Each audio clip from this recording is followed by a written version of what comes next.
नमस्कार, आप लोग देख रहे हैं द न्यूज और मैं हूं साक्षी सनी। इस वक्त मेरे साथ भारतीय जनता पार्टी के विधायक विक्रम रंधावा जी मौजूद हैं और बातचीत करेंगे इनसे ऑपरेशन सिंदूर के बारे में और उसके अलावा जो अभी कंट्रोवर्सी बन चुकी है, क्योंकि आरएस पठानिया जी को एक फेक वीडियो के जाल में फंसाया जा रहा है, इस तरह की बातें हो रही हैं। आइए बातचीत करते हैं। सर, सुना है कि आरएस पठानिया साहब को एक फेक वीडियो के जाल में फंसाया जा रहा है, दूसरी तरफ कांग्रेस ये कह रही है कि इन्हें माफी मांगनी चाहिए। इस तरह की बातें कांग्रेस करी जा रही है लगातार, क्या उस पर कहना चाहेंगे? देखिए, रणबीर सिंह पठानिया दूसरी बार विधायक हैं और पहले 3.5 साल के टर्म में बेस्ट लेजिस्लेचर चुने गए थे। वो ऐसे नहीं आता कोई। बेस्ट लेजिस्लेचर चुनने के लिए आपको विधानसभा के अंदर भी, विधानसभा के बाहर भी परफॉर्म करना पड़ता है।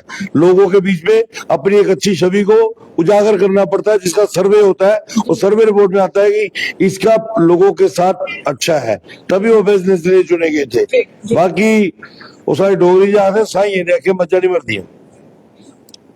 ये निस्संदेह रहे, अगर इनसे गलती नहीं हुई है तो कोई परवाह करने की जरूरत नहीं। सर, दूसरी तरफ अगर कांग्रेस की बात करें, कांग्रेस लगातार इल्जाम पे इल्जाम लगाए जा रहे। कांग्रेस कह रही है कि माफी मांगनी चाहिए और भी कई तरह की बातें कांग्रेस के द्वारा, एनएसयूआई के द्वारा की जा रही है। उस पर क्या जवाब देंगे? मैं भी मानता हूँ कि माफी मांगनी चाहिए। किसको? कांग्रेसियों को, सरदारों से। 84 में क्या किया था? तुम्हारी एक मां मरी और तुमने कांग्रेस सरदारों के घरों में जाके हमले किए, हजारों की तादाद में जिनोसाइड किया। मैं भी मानता हूं कांग्रेसियों को माफी मांगनी चाहिए। कश्मीरी पंडितों से 4 लाख कश्मीरी पंडितों को बेघर कर दिया तुमने। क्यों? क्योंकि राजीव गांधी और फारूक अब्दुल्ला की दोस्ती हो गई थी। माफी मांगनी चाहिए कांग्रेसियों को, क्योंकि इंदिरा गांधी ने शिमला समझौता करके पाकिस्तान के आगे घुटने टेक दिए थे।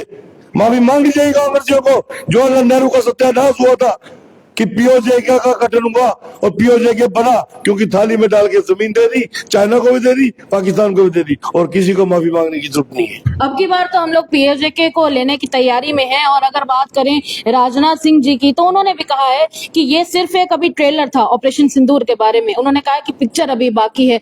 दूसरी तरफ प्रधानमंत्री नरेंद्र मोदी भी कह रहे हैं कि ये तो सिर्फ अभी एक शुरुआत है। तो क्या अभी कुछ और भी प्लानिंग होने वाली है? पाकिस्तान के साथ कुछ और बुरा होने वाला है? क्या प्लानिंग चल रही है? देखिए, जैसी करनी वैसी भरनी।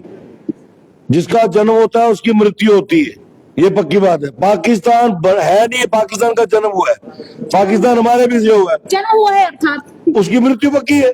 पाकिस्तान को खत्म होना है, दुनिया के नक्शे से हट रहा है और उसको भारत ही खत्म करेगा। भारत के उस वक्त के नालायक हुक्मरानों की वजह से पाकिस्तान बना था। अगर पंडित जवाहरलाल नेहरू प्रधानमंत्री नहीं बने होते तो पाकिस्तान का ना जन्म होना था, ना पीओजे के बनना था। सरदार वल्लभ भाई पटेल प्रधानमंत्री बन जाते, आज ये आतंकवादी रूपी नासूर कहीं पैदा ही ना होता। एक आखिरी सवाल, आज 31 मई है, मॉक ड्रिल होने वाली है रात के 8 से 8:15 के बीच। आप विधायक हैं, लोगों से क्या कहना चाहेंगे? बहु क्षेत्र के जितने भी लोग हैं, क्या उनसे कहेंगे? क्या मैसेज होगा? मेरा आपके माध्यम से विनम्र निवेदन है सभी नागरिकों से कि एडमिनिस्ट्रेशन की तरफ से जो हिदायत आती है उसको फॉलो कीजिए। ट्रायल मत मारिए कि मैं अपनी बाहर की लाइट जला के देख लेता हूँ क्या होता है, मैं बाहर चक्कर लगा के आ जाता हूँ, मैं मोबाइल से देख लेता हूँ। फिर जो होता है, फिर एडमिनिस्ट्रेशन के आगे नहीं दुखड़ा होना चाहिए ना। एडमिनिस्ट्रेशन अलर्ट कर रही है, हालांकि ये मॉक ड्रिल है, ट्रायल है। नई पीढ़ी ने ये चीजें देखी नहीं है। पुराने हमारे बुजुर्गों ने 47 भी देखा है, 65 71 भी देखा है, हमने 99 भी देखी है। लेकिन ये चीजें जो नई जनरेशन है, जो ज्यादा मोबाइल पे डिपेंड रहती है, उन्होंने कुछ देखा ही नहीं है। उनको समझ आनी चाहिए कि 8 से 8:15 के बीच में टोटल ब्लैकआउट। मैं तो ये कहूंगा कि कमरों की लाइट भी मत जलाओ।